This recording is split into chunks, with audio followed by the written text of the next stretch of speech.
Slendy, Ego, Slendy, Ego, Slendy, Ego, Slendy, hey, you already know what's up. What's that? Another home run. We should know the job ain't done till we hold that trophy up. Hey. What's up, everybody? Welcome, episode 627, Talking Friars podcast and YouTube show. Ben Fadden with you here, August 21st, 2024.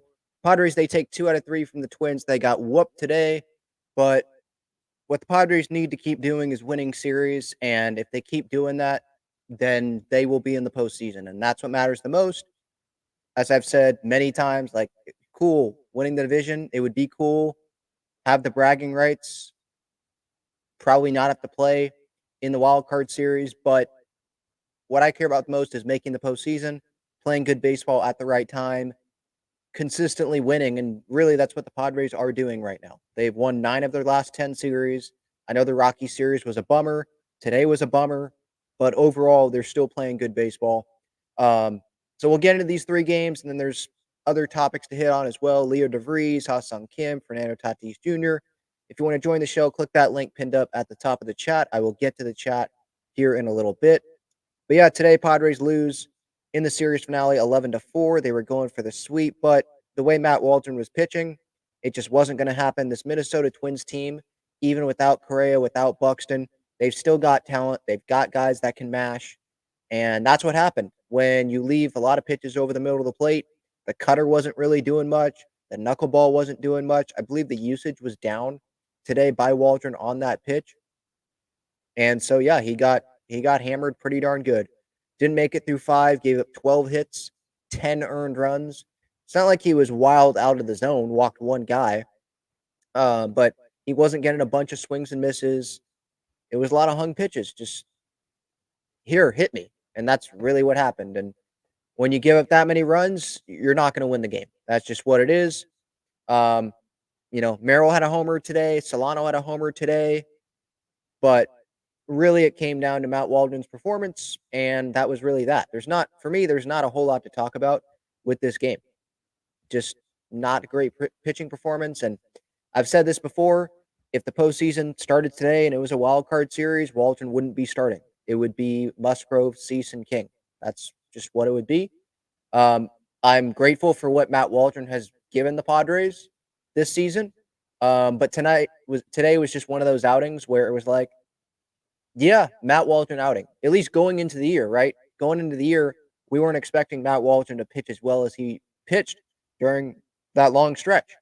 And we were probably expecting some of these outings to happen this year if he was going to get consistent starts. And so we could be a little bit surprised based on the Matt Waldron that we saw earlier this year. But if we zoom out, if we go back to, spring training going into the year, I don't think Padres fans would have been super surprised if Waldron had some of these outings like today. The good news, though, is that the majority of this rotation right now is pitching well. And that's what the Padres need, right? Win the majority of the games. They're not going to win every game. Get good starts, capitalize on that, get the good offensive performance on those nights. And the Padres, they continue to fight. They continue to put together some good appearances. So I'm not going to let this one game here totally deflate how I'm feeling about this Padres team. I still think that they're in a good spot. I'd much rather talk about the first 2 games of this series. Yesterday, them winning 7-5, couple of comebacks. It was a great atmosphere at Petco Park. We'll start with David Peralta's single, made it 1-0 Padres, but then they went down on that 2-run homer that was crushed by Ryan Jeffers. Santana scored as well on that. Santana, this is just the eye test. I'm not looking at numbers, but I think he does pretty darn good against the Padres. I'm happy that we don't have to face him a ton, him being obviously now in the AL with the Minnesota Twins. Royce Lewis, sac fly, made it 3-1. Bottom 7, though. That's when the comeback came. Manny with the homer made it 3-3. It seemed like the Twins, oh man, this is deflating because they take the lead. Christian Vasquez with that single brought in a couple of runs. But a heck of a throw by Profar in left. Got the runner at third. Who knows what happens in that inning if that out doesn't happen there.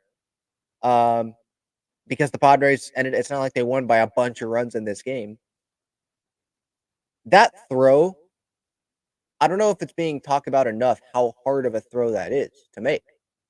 It's not, I know Profar has a bunch of infield experience in his career, but he's been playing the outfield a lot. And we saw it earlier in the game where Merrill did that from center. I know it's different spots, but he didn't have a whole lot on that throw. Profar, it was like he was doing a Manny Machado at third base on a ball down the line and throwing it over there to first base, except he's in the outfield and he's getting a guy, and it was a perfect throw, getting a guy that's trying to get into third base. So huge. And then obviously he comes up with the Padres down and gets the homer to make it 6-5. Xander doubles 7-5, and that obviously was the final of this game. Less than 2.5 hours it took to play. But again, it's just this team continuing to show that fight. Martin Perez, it's not like he went 6 innings last night, but he kept the Padres in the game. Didn't strike out a bunch of guys. He pitched to contact, but when you have a good defense behind you, then you're allowed to pitch to contact. It's fine. And Martin Perez, he has stepped up. There's a lot of contrast between this year and last year, and one of those contrasts is the starting pitching deadline edition. It's worked out this year. It's not Rich Hill. It's Martin Perez, who has kept the Padres in every start that he's had. And that's what we should expect from Martin Perez. That's what all we can really ask of Martin Perez going into these outings. Now, kind of like Waldron, maybe we have our expectations raised a little bit because if he keeps putting these starts together, then he's giving us a reason why to raise our expectations. But let's remember, Waldron, Perez, those guys are back of the rotation guys. They're not front line starters. Even though Waldron was pitching like that, right now he's just not that. So we can't expect him to be pitching like a frontline guy the way that he's pitching. Matsui, Hoeing, props to them. No earned runs from them. No earned runs from Robert Suarez. Yeah, Tanner Scott gave up a couple there, and that wasn't great, obviously. But when you have other guys in that bullpen around it, I'm not saying that Tanner Scott has the free pass to do that every time out. Obviously not. But it gives you some room for a reliever to give up a couple.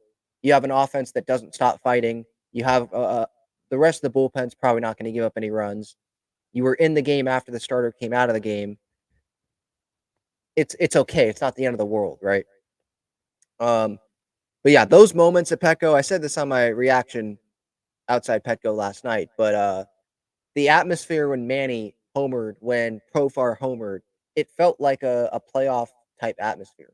I mean, Petco went nuts, and then it's obviously great having the whole Robert Suarez entrance. It's just something else being there and experiencing that yourself. It's hard, I film it and post it on social media, but it's just different being there. So I encourage any Padres fans that have not been to a game, go, and hopefully that's a game that Suarez pitches and it's a save situation, and it's a night game, because the day game, it's not really the same.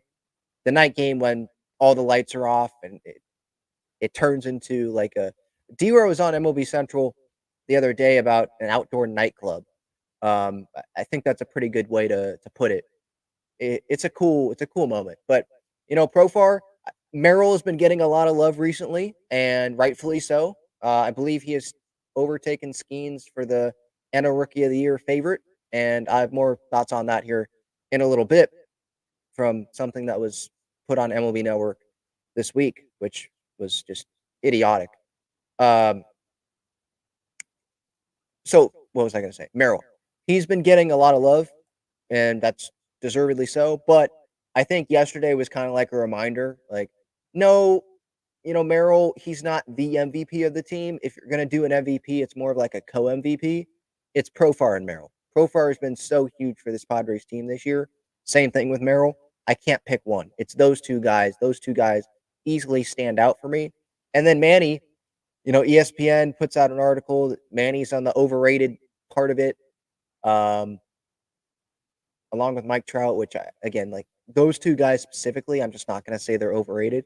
A couple days later, Manny comes up with a clutch homer. The lean back is amazing. Are there people? Because I saw some people on social media, kind of trolling like those that thought that Manny never came up with a clutch hit. If there are people out there, then you're just not watching this Padres season close enough because Manny has come up with clutch hits a good amount. I could point to the walk-off that he had, the walk-off homer. I could point to yesterday. He's come up with some big moments. And even if it's not looked at as clutch, like it's a late game hit, comes up with a homer early in the game or a big hit early in the game. How about the play off the wall the other night where I think it was late in the game? Man, I think it was in the ninth inning, maybe. He sprints to the ball, slides, gets up all in one motion, throws it to second base to keep the runner where he was. Like that's a huge thing that hopefully was talked about today.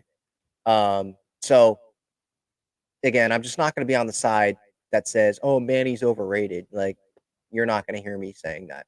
I super appreciate what he gives to this Padres team. There's times that I get on him, but I'm not a Manny hater. I'm going to get on him when I feel like he deserves it, but I will be the first to praise him. He's come up with so many great defensive plays this year as well that have been in big moments, not just a big blowout game and oh, it's an impressive play, but in big moments where it's like, oh wow, I think it was in Miami, right, or maybe Pittsburgh or Miami, the bare hand play, made another one going down the line as well in a big spot. He's come up huge for this Padres team, so I don't want to hear anyone that thinks that he doesn't come up clutch. Um, Anything else from yesterday that stands out for me? Bogarts just continues to be quietly really good since coming back. I think Kevin Acee in his Padres Daily said that Bogey is hitting over 370. I'll find it here. I think it was in the tidbits from today. Yeah, he's hitting 358. This was entering today. 358 with an 870 OPS in 30 games since coming off the IL. And I say it's quiet because it's not like big time homers. It's a lot of singles, but he comes through. And like yesterday, for example, Bogarts came through early in the game. I believe it was, right? Or maybe it was a little later. No, I think it was game 1, I think, of the series. Let me double check. I think it was game 1. Yeah. Where he made it 2-1. Padres only won by 2 runs. 2-1 game, bottom 1 with that single to left that scored Profar in game 1. Like little things like that. I don't think that's going to be talked about a bunch, but it was big in the moment. It's big for the team. It helps the team win. And I know there's all that talk about Bogarts. He should move to shortstop because that's what's best for the team. I mean, if you want your best offense out there, it's not Tyler Wade at shortstop. It's not who'd they bring up today? Mason McCoy. It's not him at shortstop. It's Bogey at short. It's Crony at second. It's Solano, Arise in the lineup every day. But he was a team player already, moving to second base off of shortstop. And he got like no warning, by the way. He was told in spring training. And he did that. He's worked his butt off to be better at second base. And he just wants to be at second base because that's where the Padres said that he was going to play. So he's finally comfortable there. And he doesn't want to go back to shorts. It's more complicated than I think the average fan thinks or the casual fan thinks about the hip movement, the positioning. I know he's played it a bunch, and it feels like it wouldn't be that big of a deal. But if Bogarts is comfortable at second base and he's producing like this offensively, then I'm probably going to move. I'm going to keep him, there at second base. And then you have the luxury of having Solano or Arise be able to come off the bench if they're not playing every day. Or if you sit Crony, you can have Crony come off the bench. Like that's a luxury. And Wade, I don't think he's the worst defensively. Mason McCoy's not the worst defensively at shortstop. There's other talent in this lineup that can pick up for having Tyler Wade, because most of this year, what has Ha-Seong Kim been doing offensively, right? I know he was playing well before he got hurt, right? He was last like 10 games or so, but he was disappointing offensively. Was it that big of a deal, or were there other guys coming through and we were like, no, I mean, we knew that Ha-Seong Kim's playing every day at shortstop. That's just what it was going to be. So that's my thoughts there on that. But an exciting win yesterday, no doubt about that. Game 1, winning 5-3. Crony with the ground out tied it up 1-1 after Matt Wallner gave the Twins the early lead in the first. Bogey with the RBI single made it 2-1. Tie game in the top of the second from the Twins, and then bottom 3, Merrill, huge, bases loaded, clutch situation, just adding to, man, the 2024 Padres season highlight video that I'm obviously in the middle of doing because we're in the middle of this season. There's a lot of Jackson Merrill. There are so many moments defensively, offensively, cool moments, clutch moments as well, late in games, diving catches late in games. This one wasn't late in the game, but bases loaded, made a mistake, and Jackson made him pay, made Matthews pay. And I think I said this the other day, his ability to go oppo, the power that he has, I don't think we were expecting that here in year 1. We were expecting it maybe as, big leaguer, full offseason, knowing he's center field, big leaguer for the Padres, has the opportunity to gain some muscle, and he's going to do that. But I don't think that we thought that this was going to be happening in his rookie season. I thought if he was going to succeed offensively, it was going to be kind of like Bogarts is doing right now, a lot of singles, kind of like a rise maybe, not with the power that he's having. I'm not saying he's Barry Bonds. He's not hitting 40 homers, 50 homers, but the power is there. When he goes oppo, he's almost hitting balls out oppo. He can take Mason Miller deep. He can go deep at Fenway Park over the Green Monster. Like, this guy is so fun to watch. He's legit. By the way, side note, got my Merrill shirt from Breaking Tea in the mail today, so that's going to be fun to be able to wear at Petco Park or here on the show. By the way, click the link, quick plug, click the link in the description for Breaking Tea. They've got a bunch of Merrill shirts out there, Profar, Manny, Tatis. There's a bunch. So feel free, use that to your advantage. Um, they got great stuff there. But yeah, Jackson Merrill, I mean, he just continued to help build his case, like the impact that he has for the Padres. That's only helping build his case for the Rookie of the Year. I know it's not MVP. Like, there's some voters that could say, well, this is the MVP. So I'm looking at how valuable is this guy based, in comparison to others. So I'm not going to vote for maybe a better guy on a team that's not in the postseason. Maybe I'm going to be voting for a guy that's close and he's really helping his team get over that line and get into the postseason. Rookie of the Year, there's not that. The name is not MVP Rookie of the Year. It's or most valuable Rookie of the Year. It's just Rookie of the Year. So really, it's stats. And you're not really like, you can if you want, but I don't think most people are looking at like, oh, okay, what are the Pirates doing? What are the Padres doing? But I think you should. Um, and even if you take like the clutch and what Merrill's doing for the Padres, if you just look at the numbers, it's impressive what he's doing for a guy that would be in college right now if he wasn't in the big leagues. If he went the college route, he'd be in college still.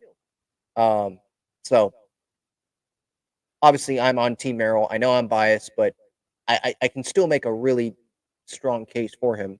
But I'll get to that here in a second. Top of the ninth, Christian Vasquez with the single made it 5-3, but that was the only scoring of this game. Michael King continues to be the Seth Lugo for the Padres this year. Just a joy to watch pitch.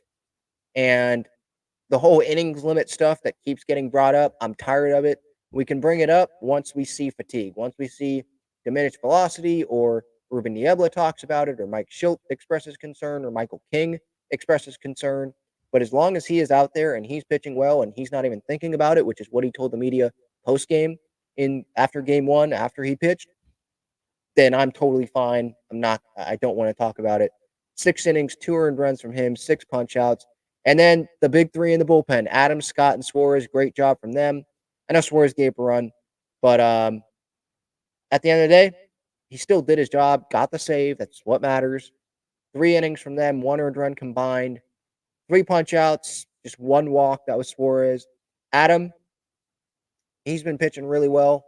After game 1 of this series, a 2.09 ERA. Tanner Scott, 1.33 ERA, and Suarez, 1.82. Arguably the best bullpen in baseball. When you have starters that are going to be pitching postseason games. King, Musgrove, Cease. We'll see about Darvish. Guys like that can give you 6 innings, and then you have that bullpen. That's going to be a really tough team to beat. And you add on the offensive side of things, a team that doesn't give up, which they're going to face a deficit in the postseason. They are. I can't think of a team that goes through the entire postseason without facing a deficit, So they're going to have to fight, and it's good that they're having a lot of experience having to fight and having to come back. 44%, I think, of their wins this year, I tweeted it out earlier today, are comeback victories. And some would say that's a bad thing. It's not sustainable. But for me, I'm like, they've been doing this the entire year. It's August 21st.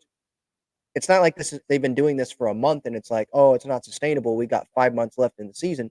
They've been doing it all season long, coming back, not giving up.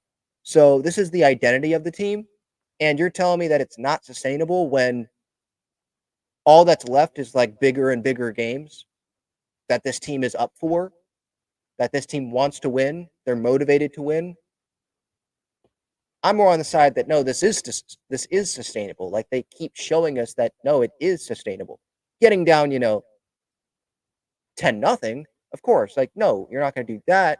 But getting down a few runs, even if it's late in the game, they can still go win that game. So very encouraging. Love the performance. Really like overall from this team. 2 for 10 could have been better, I guess, with runners in scoring position, but guys came up clutch. Jackson Merrill, you have a big opportunity to come through, and you come through. Those are the types of things that are going to have to happen in the postseason. Come up in moments like that. Today I think Merrill had bases loaded, flew out. Going to have to come through in those moments because you may face a great pitching staff in a postseason series and not get very big moments to come through. And we could say that about the other team facing the Padres pitching. Not going to get very many opportunities. So it's going to be who makes less mistakes, who cashes in on those not a whole lot of opportunities that they get, right? So overall, Padres take 2 out of 3. This Twins team, they're fighting for a postseason spot. They're fighting for the division, actually. They're close to the Padres record-wise. They are what now? 71-56. Padres are 72-56. So like nearly identical records. It's a good team that they played, and they took 2 out of 3. I'm going to be happy about that. It's a bummer that they got blown out today, but it's not like it was Michael King or Dylan Cease that sucked. It was a guy, you never want to see Matt Waldron stink it up, but it's a guy that, realistically, he's a back of the rotation guy, and he has been struggling since mid-June in terms of results, earned runs allowed. He's not someone that the Padres are going to be relying upon, as of now, to be pitching in a wild card series. So if we want to try to find the silver linings there, there's that. And we still got some good performances today from someone like Merrill, someone like Donovan Solano. So that's what I've got on this series. The update on Ha-Seong Kim, by the way, we already made a video on this, but for the podcast listeners or those live or on replay that didn't see it, 10-day IL with him, shoulder inflammation. He wants to be back as soon as he can be back, which I believe is the 29th. Matthew Batten, by the way, quick trip to the big leagues. He didn't even appear in a game, I don't believe. Got sent down. They brought up Mason McCoy to be a backup shortstop for Tyler Wade because that's what is going to be happening here. We can talk about, Bogart should be at shortstop, but it's not going to happen. So I feel like I'm wasting my time talking about that.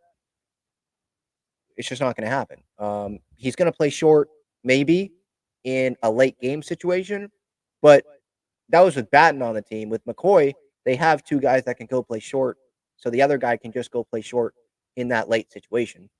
So, but with Kim, he was heating up. It sucks that we're losing him because he still does bring value to this Padres team.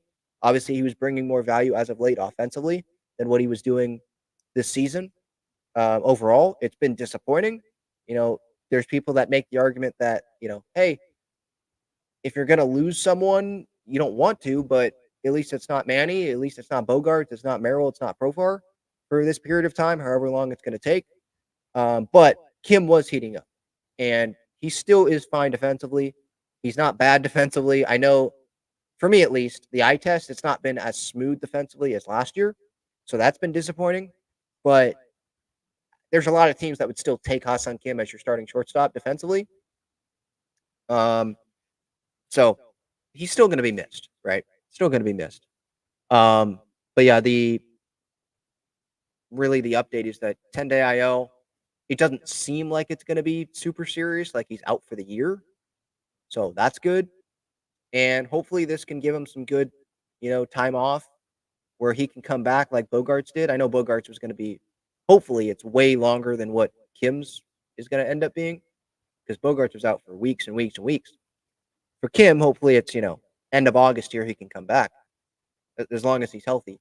But hopefully he can come back and be really good at the bottom of that order for the Padres, like Bogarts has been, not at the bottom, but, in the middle of that order for this Padres team. Because for Kim, we know he's not this power bat, but if he can get on base, be smarter on the base pass as well, because that's been a little bit disappointing.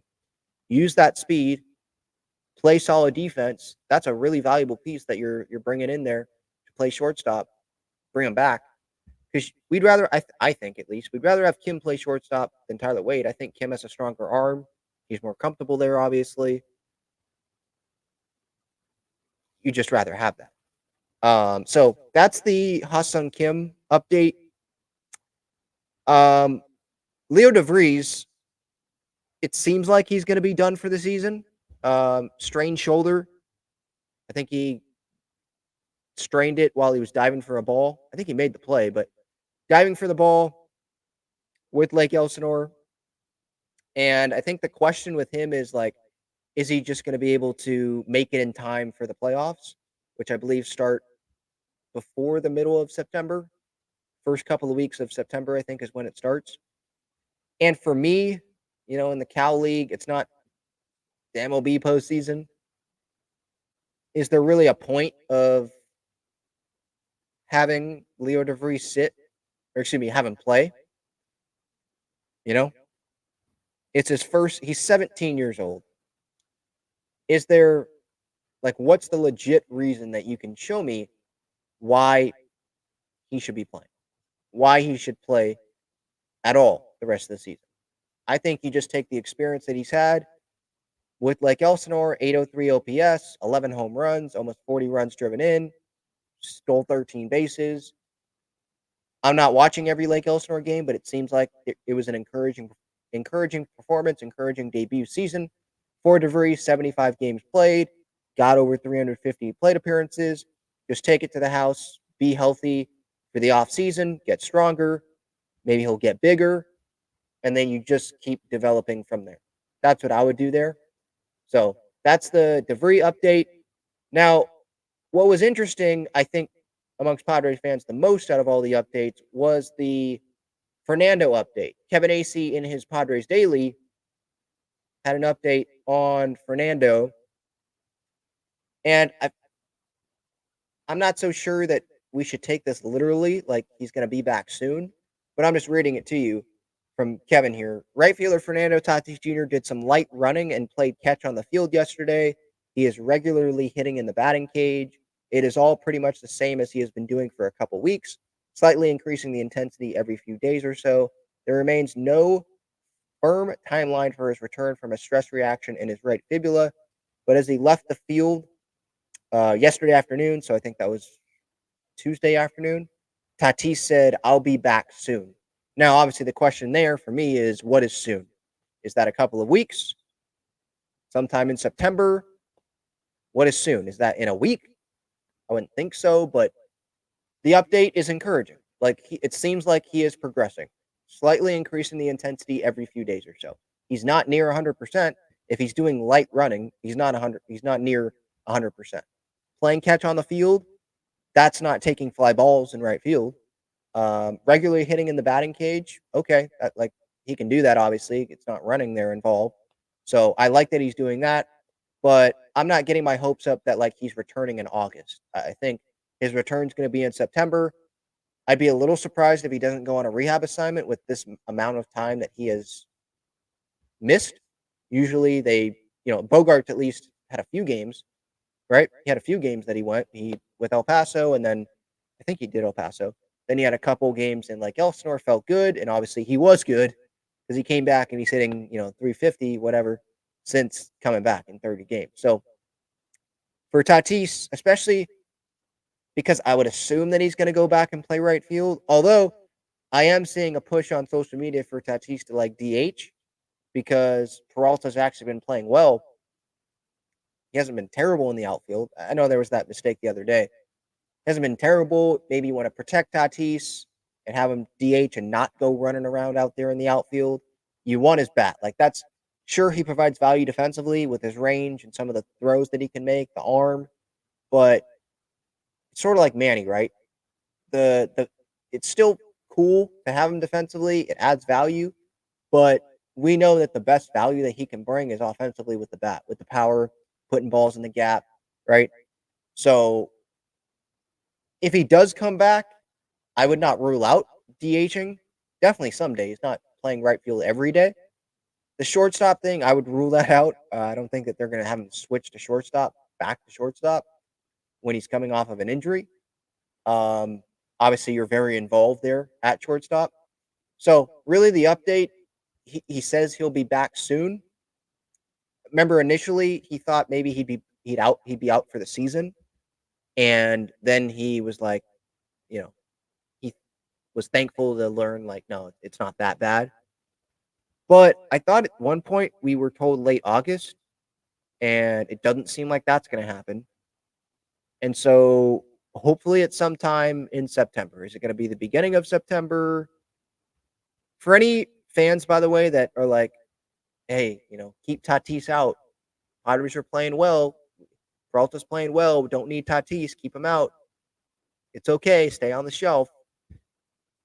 It's like the Manny overrated stuff. I'm just not going to be a part of that. I'm not going to say that. I'm not going to be here like, no, keep Tatis, stay out. We're playing good baseball. It's Fernando. I'd rather have him be in the lineup than not be in the lineup. David Peralta, he's been better than we could have hoped, I think, on a minor league deal. What he has done for this Padres team while Tatis has been on the IL. Last time I checked, he was hitting over 300. I don't know if it's dipped below that since, but I mean, some of the hits that he's come up with, clutch hits, by the way, the homers that he's had. And again, I don't think he's been terrible in right field, which is all we could really ask for. It's been great, but he's Fernando, if Peralta's going to play right and Fernando's going to DH some games, I'm fine with that because Peralta, it's not like he's not doing well offensively. It's not like has a 500, 550, 600 OPS out there, right? So for me, it's keep Fernando healthy. Remember in 22, that's the what if that we're always going to have as Padres fans until Padres win the World Series. What if the Padres had Fernando in 2022? They went on that run, but what if? What if they would have had him? What would that have looked like? Would they have beat Phillies? Maybe they would have still lost, but maybe the series would have gone deeper because Tatis would have come up big in one of those moments, Maybe one of the previous games would have turned out differently, It's Fernando. I know the Braves, like they won the World Series without Acuna, but they had some big performances in that outfield. And the Padres can do that with Merrill and Profar. We've seen some big performances from them night in, night out this year. But just like the Braves, they'd rather have Acuna. Padres rather have Tatis. Angels, they'd rather have Trout out there than not, the Nats, they won the World Series when Harper left. They probably still would have rather kept Bryce Harper. That's just what it is. So hopefully Fernando's going to come back. Maybe beginning of September. If he's saying he'll be back soon and it's August 21st, and he said that a couple days ago. But to me, what I want is him to be back as healthy as he can be. It's not going to be 100%. I think he said that the other day. Not going to be 100%, but as healthy as he can be, get a couple of weeks of at-bats in the big leagues. So I don't even need him to come back till mid-September, really. Like, get some at-bats under you, big league level, and be good for the postseason. And maybe this is going to be a Darvish type thing where hopefully Darvish, we don't know if he's going to return, but hopefully he returns and he'll be healthy, less miles, less. His arm will be less taxed. Hopefully, and he'll be able to let it all out come postseason time. Tatis hopefully will be less taxed with the legs, and he can come back and be great for this Padres team offensively. And that can be a huge boost to this Padres team. That's obviously what we're hoping for. But yeah, that's the latest there on Fernando. All right, quick break, and then I want to get to the latest on the whole Rookie of the Year stuff. Check out Gaglione Bros' famous cheesesteaks and garlic fries on Friars Road. You can visit their website, gaglionebros.com, for their entire menu and enjoy their cheesesteaks and fries at Petco Park and Snapdragon Stadium as well. All right. Some of the other great partners of the show already talked about Breaking Tea. They've got Padres and Aztecs shirts and sweatshirts. Check them out. Link in the description. Underdog Fantasy. By the way, first time 50% deposit match. It was up to 250. They just changed that to 1,000. So use that to your advantage. Great pick'ems. MLB, NFL when the season starts. College football, college basketball when that season starts. WNBA right now. They've got a lot of stuff there. So use that to your advantage. Code Talking Friars. Same code for SeatGeek. $20 off your first order there with that email. Again, code Talking Friars. Use SeatGeek. They'll tell you if it's a good value, bad value. I think they have a view as well of the seat of what that'll look like for you in that section. So just trying to help you out. Use that to your advantage. All right. So let's get to the Rookie of the Year thing. This was pretty crazy. What I saw, I think I saw this earlier today. It wasn't from today, but it came out this week. I think yesterday maybe.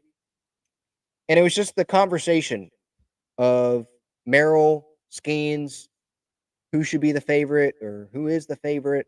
And one guy on MLB Network took the Merrill side, and then the girl, I think Ariel Epstein, took the Paul Skeens side. Russ Dorsey took the Merrill side. This was on, what show is this? I don't even know what show this is. It's on middays on MLB Network. And the reasoning for Paul Skeens that this woman gives, Ariel Epstein, it helps the Jackson Merrill argument. It really does. So I'm gonna play this. Rookie of the Year, I'm buying that too. I know you love Paul Skeens, as we all do. But I think when you look at what Jackson Merrill has been able to do at the age of 21 in San Diego for a Padres team that we weren't sure if they were going to get to the postseason. Now we're talking about them as if they're definitely going to be there. He's been a huge part of that. Over the last 30 games, 301, 325, 584 slash line. His first year playing center field full time, too. Of course, the internet doesn't want to work. Hopefully this will resume. He used to be a shortstop, and he's doing it for a playoff team. I think when you look at them getting to the postseason, him being such a big part of that, that's why he's probably going to win Rookie. So even though Skeens is a betting favorite currently, as we go to I have no business talking about betting. All I know is Jackson Merrill can play some baseball. All I know is that Vegas has much taller buildings than where you own. You've got a little part of a building. You don't have the whole building, and Vegas has the whole building because they know what they're talking about. Do they? All right, hold on a second. Why are they talking about the betting part of it though? Like, who cares who the favorite? It's. I don't care who the favorite is for the Rookie of the Year. I care about who should win the Rookie of the Year, not who should be the favorite. I care about who should win it. So I don't care about that. They do. I don't think that. Paul Skeens, favorite to win NL Rookie of the Year, minus 155. Skeens, you can argue the innings thing, but he could go 130 innings, and Jacob deGrom won Rookie of the Year by like a landslide, and he threw 140 innings. It also, Go ahead. Paul Skeens is the story of the year amongst I feel like we need split screen to be. He is the story of the year. Everyone talks about him. Everyone talks about his girlfriend. His girlfriend, Who's not pitching, by the way. his girlfriend impersonated him. Okay, that's like the first thing that she talks about. One of the first things she talks about in her argument is, oh, what about his girlfriend? His girlfriend impersonated him. If that's one of the first things that comes out of your mouth trying to defend the Paul Skeens Rookie of the Year over Jackson Merrill, that proves that Jackson Merrill should be the Rookie of the Year, not Paul Skeens. Who gives a crap about who his girlfriend is? It's about the numbers that he is producing on the field versus the other person. I don't care who his girlfriend is. I don't care that she impersonated him. Who cares? Like, it's a weak start to the argument. I'm just saying, they're the story of the year. He is the story of the year. His numbers are great. And for Paul Skeens to be able to have numbers like Jacob deGrom when he was Rookie of the Year, in addition to only needing a month and a half into his first season at the Bigs. This kid was pitching a year ago in college. I get it. Paul Skeens, favorite to win Rookie of the Year. Jackson Merrill should still be in college if he wins. Right? Like, the guy's 21 years old. Are the Pirates going to go to the postseason? No. You know the guy who's going to get them, the Padres to the postseason? The one that you said yesterday on our show. That we're going to go to the doesn't matter. Shohei Ohtani. No, it matters. I've been voted for Rookie of the Year before. Shohei Ohtani has been MVP multiple times, and his team never went to the playoffs. Come on, kid. We're not going to do that. We are. It doesn't matter. It does. The baseball writers, are they factoring in TikTok? I mean, are they following? They're not. I'll tell you. Exactly. Thank you. All right. That was really that. It's just stupid. It really is. And I'm actually kind of exhausted by it because I am constantly seeing it now. Like, not everything when I'm scrolling is Skeens versus Merrill, but a lot of it is Skeens versus Merrill. And yeah, it's a lot of Padres fans saying Merrill Rookie of the Year. But for me, I'm almost at the point where I'm done with it. I know I just talked about it, but it's just because that lady had such a stupid start to her argument there about it. Let's keep the main thing the main thing. The main thing is getting to the postseason. The main thing is winning. If they do that, that will take care of itself.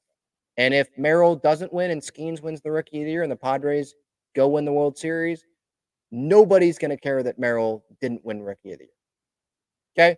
If they go on a long run, if they make it to the World Series even, we're not going to care if Merrill won Rookie of the Year.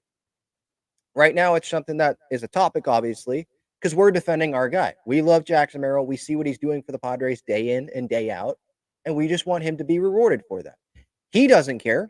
He cares more about winning than the Rookie of the Year award, which, by the way, he can't control, and we can't control, obviously. We don't vote.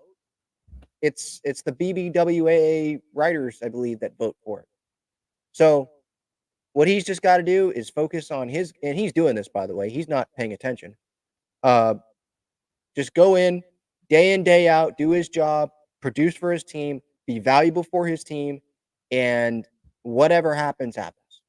I guarantee you he cares more about making the postseason than winning the Rookie of the Year. He'll let Paul Skeens go win Rookie of the Year and have him sitting on his couch watching Jackson Merrill go play in October baseball. Because that's where Paul Skeens wants to be, by the way.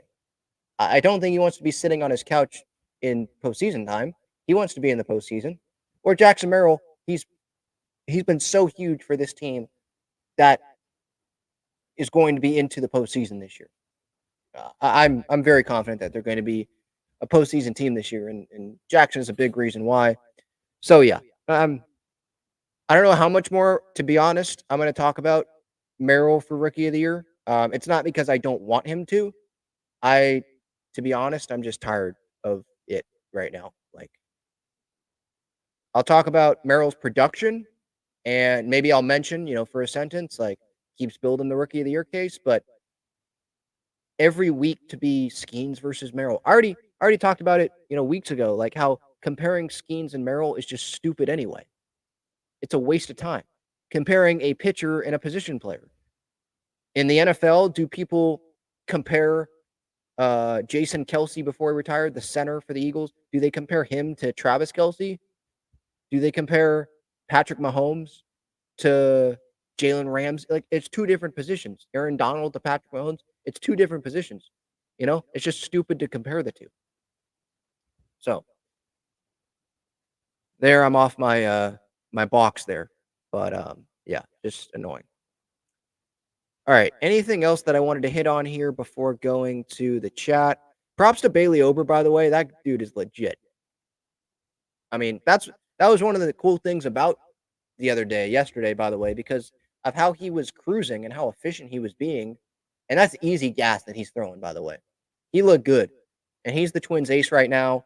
Going into the year was Pablo Lopez, but he hasn't been doing as great, obviously, as Bailey Ober. And Bailey Ober's been one of the best pitchers in baseball over the last 10, 11 starts. So props to him. But what made it encouraging was maybe this is kind of like what a postseason game is going to be like, where you're going to be down, might be down multiple times in a game, and you come back and you win the game.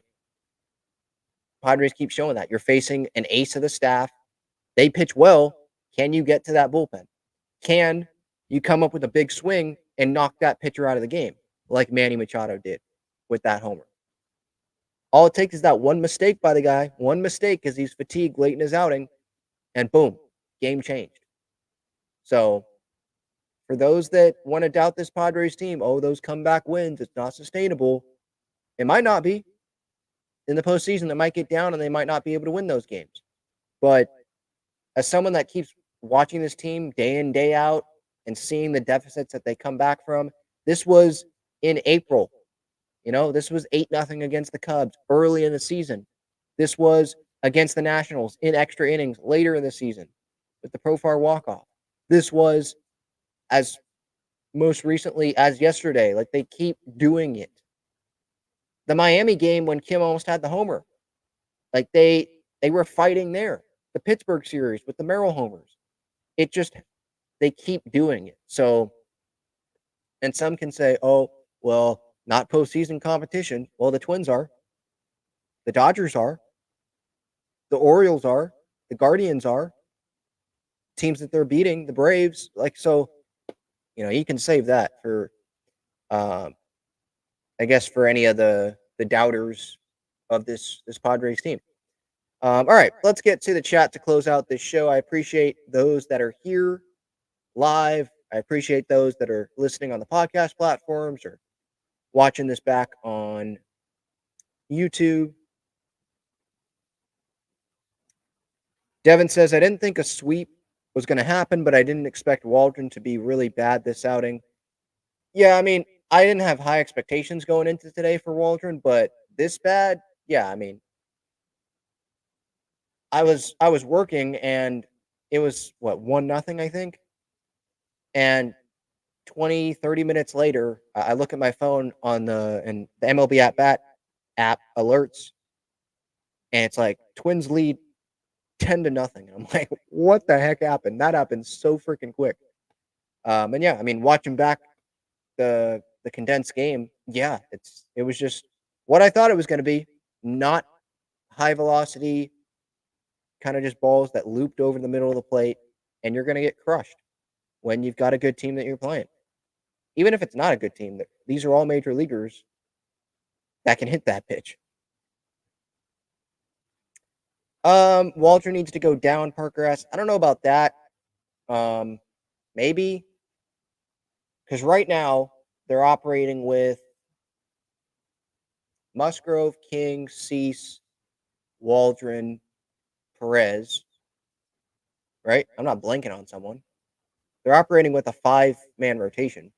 So they could bring Johnny Brito up, I think. They could bring Vasquez up for Waldron. But, yeah, I don't know if they want to do that. Because it's not like Waldron didn't show great, not just flash, a great stretch earlier this season. He showed that. He can do that. So I think, they're encouraged through that aspect. And they're like, no, let's keep working with them. Let's turn it around. They were able to turn around Martin Perez. Maybe it's the pitch mix. Part of it's location, obviously. Maybe you need to go less with the knuckleball. I know he's doing that already. But no, I don't think that they're going to send him down anytime soon. He's not going to be starting a postseason game, though. He's not going to make the wild card series roster at this point.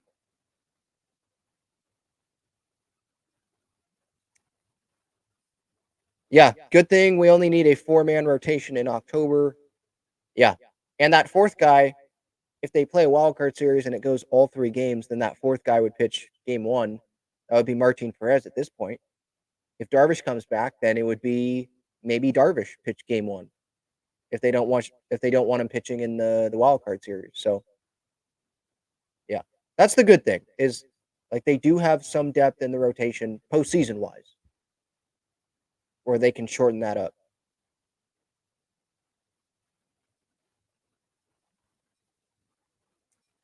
Yeah, no update on Darvish right now other than what we know is that he's throwing. Don't know if he's in San Diego, but he was in San Diego recently.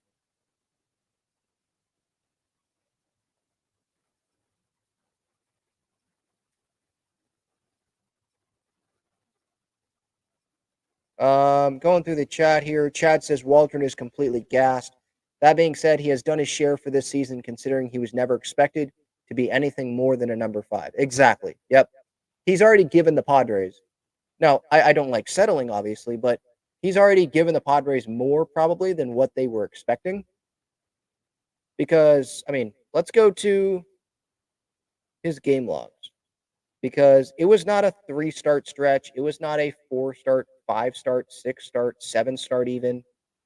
It was a long stretch where he pitched really well. It was rocky. Start of the year, 4 earned runs, 5 earned runs, 7 earned runs in some of those outings. But starting May 17th against the Braves, and he was doing this against the Dodgers, the Braves, the Phillies, 7 innings, 1 earned run. It was a really good stretch here. I'll go through July 19th. Opponents hit 217. They had a 6.11 OPS. He had a 2.58 ERA from May 17th to the July 19th. I mean, that, and he did that with Musgrove out, with Darvish out. He's been so valuable for this. Like, it's such a long season that maybe sometimes we forget about that. We'll forget maybe about some of the other key players earlier in the season that, maybe didn't do it the entire year, but those games count just the same as these games do right now. So, yeah, I'm not going to totally crap on Waldron because I know what he did for this Padres team earlier in this season. If this Padres team didn't have Matt Waldron and they had someone else do those outings earlier in the year, where would this Padres team be? Would they? I don't think they'd be in this postseason spot that they're in right now. Maybe they'd be in the postseason, but not the first wild card. I think they're still first wild card. I haven't checked today yet. Dodgers are winning. D-backs might have the first wild card. Yeah, so they're tied. But D-backs have the tiebreaker, it seems like right now. D-backs 7-3 in their last 10. Padres 6-4. Braves have the third wild card spot. Mets are a game and a half back. So an interesting series coming up. 4 games against the Mets. I think we're seeing everyone but Sean Manaea in that series, and the Padres will throw everyone but Matt Waldron, I think, in that series. So I guess that's a positive. And the Padres have the opportunity to kick the Mets out of postseason contention if they have a really good series. Because if they sweep, which is a big ass, obviously, in 4 games, but then they're 5.5 back, and yeah, you're done. If they win 3 out of 4, then you gain 2 games. The Mets would be 3.5 back if the Braves keep that same record, same above 500. So it's a good opportunity here for the Padres. Thursday, Friday, Saturday, Sunday.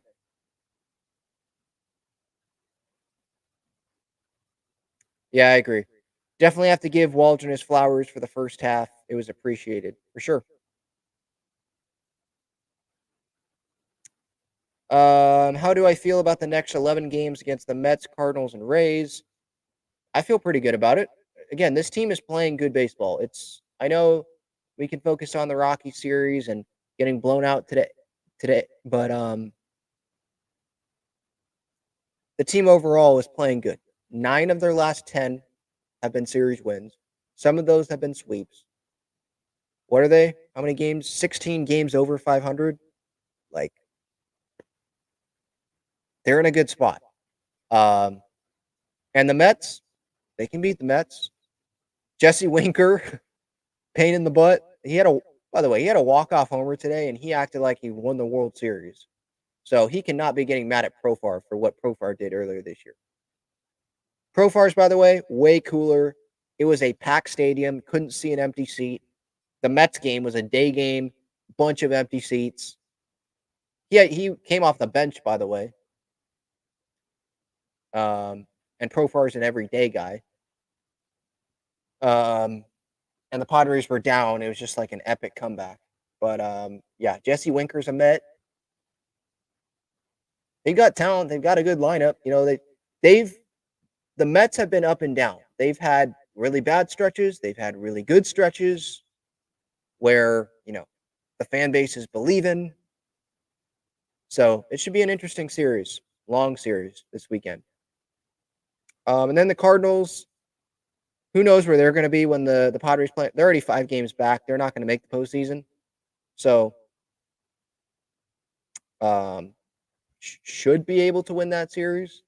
The Rays as well. They're not going to be a postseason team this year. They are 6.5 back of the AL wild card, 64 and 62. So it's all 3 of these series are winnable. I mean, every series the rest of the way is a winnable series for the Padres because they've beaten the Braves, they've beaten the Orioles, they've beaten the Guardians, they've beaten the Dodgers. They've been able to beat good teams. They've been able to beat bad teams this year. So our expectation going into every series is to win that series. And we're going to be disappointed if they don't do that. Yeah, I agree, Chad. Bunch of innings, Waldron 8 for the Padres too. And they were quality innings.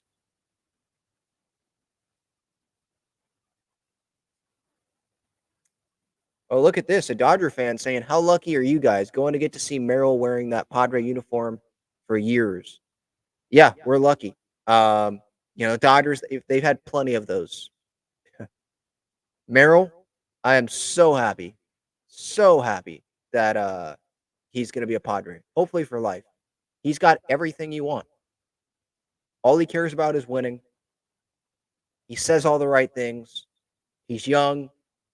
He's athletic. He's, you know, as the cool kids, I guess, say now, or some of the athletes say as well, he's got that dog in him. Competitor. It's not just a competitor that, he's okay. No, it's a competitor that's one of the best players on the team. And it's been a huge part of this team. And again, team guy, willing to do whatever. And he's only going to get better, I would think, from here. He's only going to get stronger. So, yeah, the Padres, they got this one right, I feel like. What's up, John? How's it going, man? It's going well, man. How are you doing? Oh, doing well. Zoomed in. 1 second. Yeah. All good. There we go. I'm doing all right, man. I'm doing all right.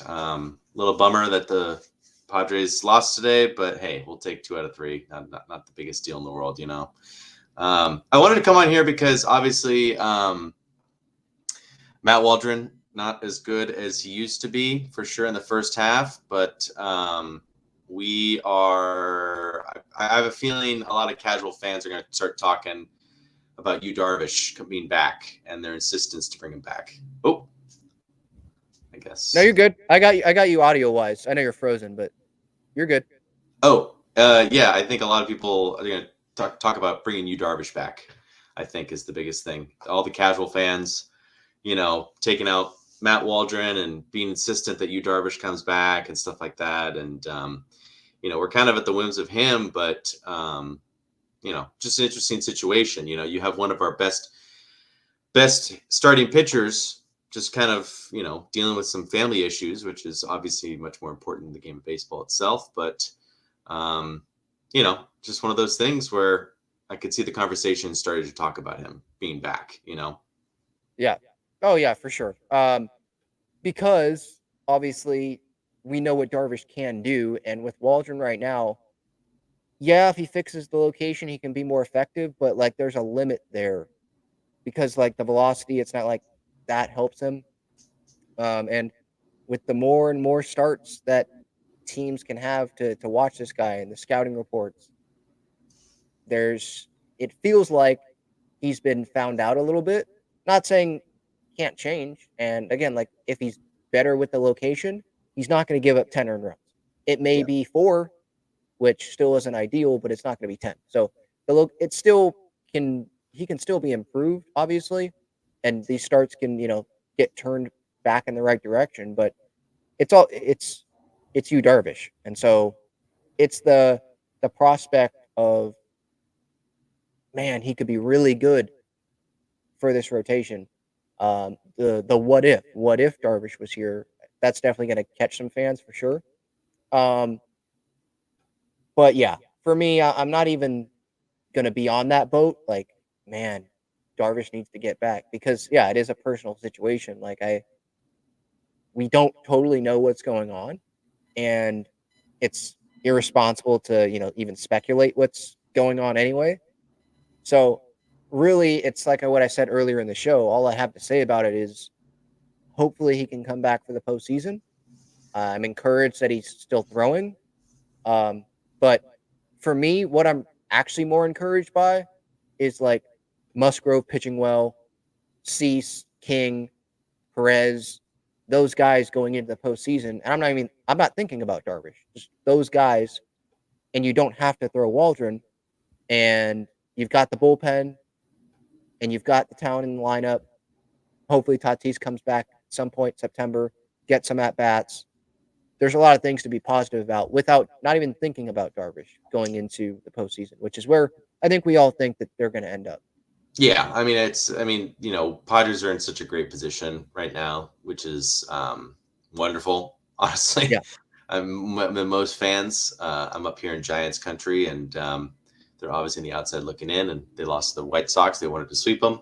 It's obviously, I think we as a fan base would be in a different mood if we were on the outside, losing or winning 2 out of 3, rather than sweeping, So obviously we're in a very good spot, but I think it's one of those things where playoffs do test your depth at the end of the day, and we will see how this rotation kind of holds up against everybody, and we will see how basically Matt Waldron can kind of steer the ship in the right direction. I mean, he's definitely, his ERA when it's that first go around in the lineup is just not up to snuff, I would say.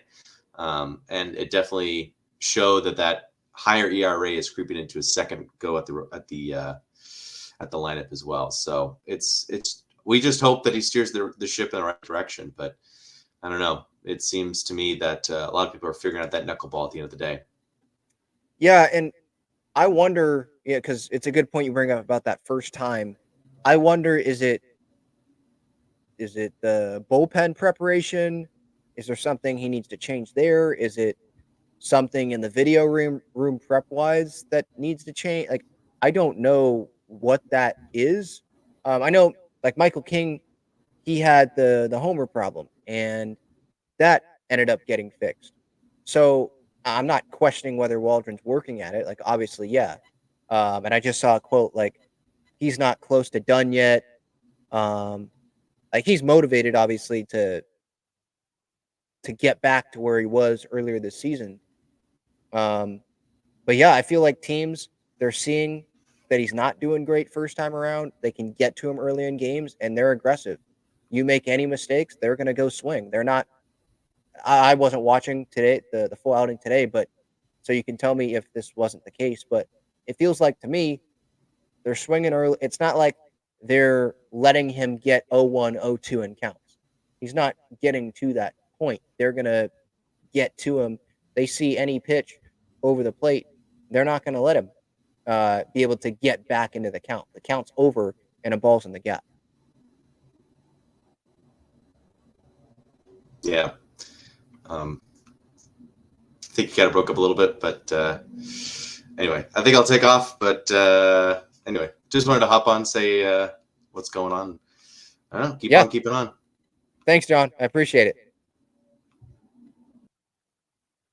Hopefully you guys can hear me, because on my side of things, I'm perfectly fine.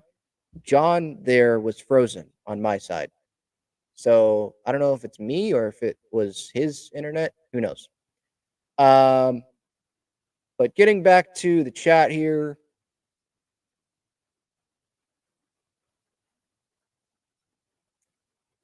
Irie says Tatis at DH, Bogarts at shortstop, Jake at second, Luis at first, Kim can ride the bench. Underperforming Kim.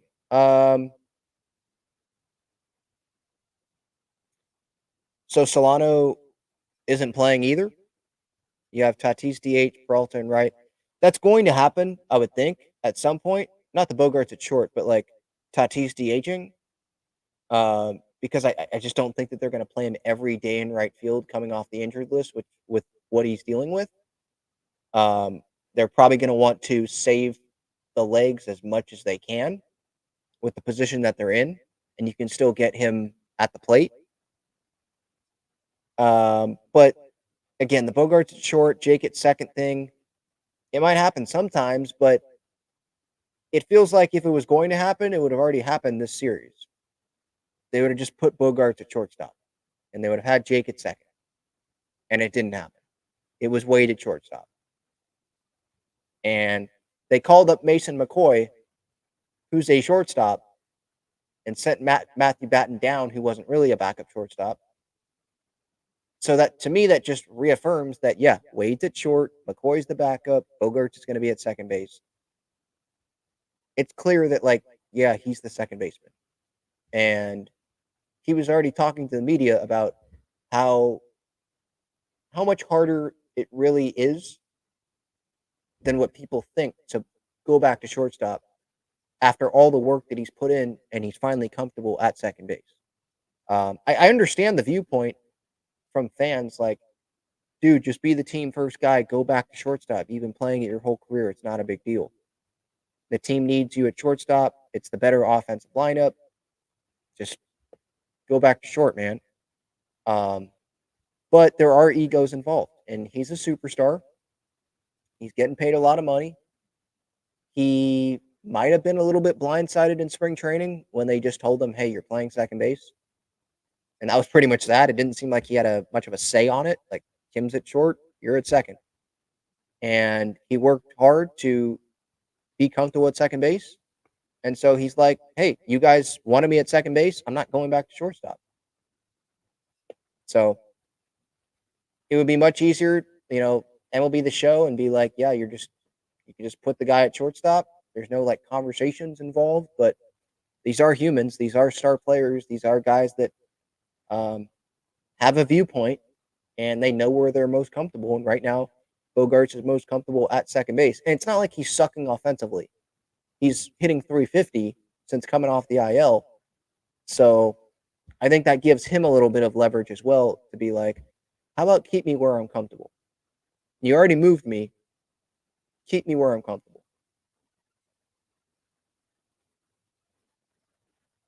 Yeah, I know he just played shortstop last night for defensive. That was one inning.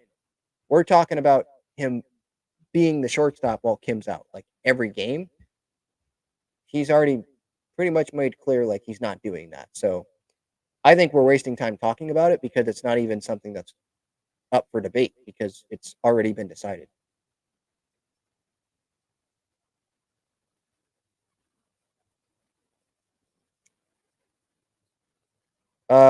Yeah, of course. I think we could beat the Mets.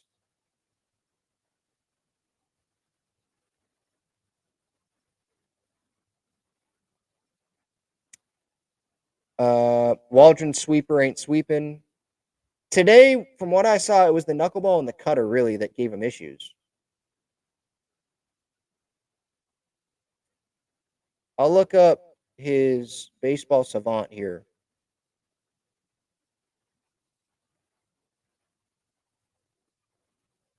From this game today,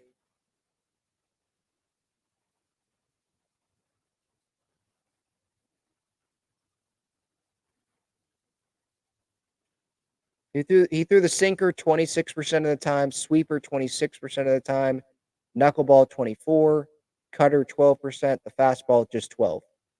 So the velocity's not there. Well, excuse me, I shouldn't say that. His velocity's there. It's not like it's well below year average on the fastball. It's just not 97, and we know that. So he's got to be good with the location, and the location hasn't been good enough. It's anything super alarming with the spin rate today compared to year average or the velocity. It's still there. His velocity is still there. So it really came down to the location today. So I wonder how he's going to approach this next outing. Is he going to abandon a knuckleball? Is he going to throw the knuckleball more and just ride with it? I wonder how he feels during those bullpens. Like, does he feel like, oh man, it's not going to be great today? Or is his bullpen really good and he just doesn't know what's happening when he gets on that mound?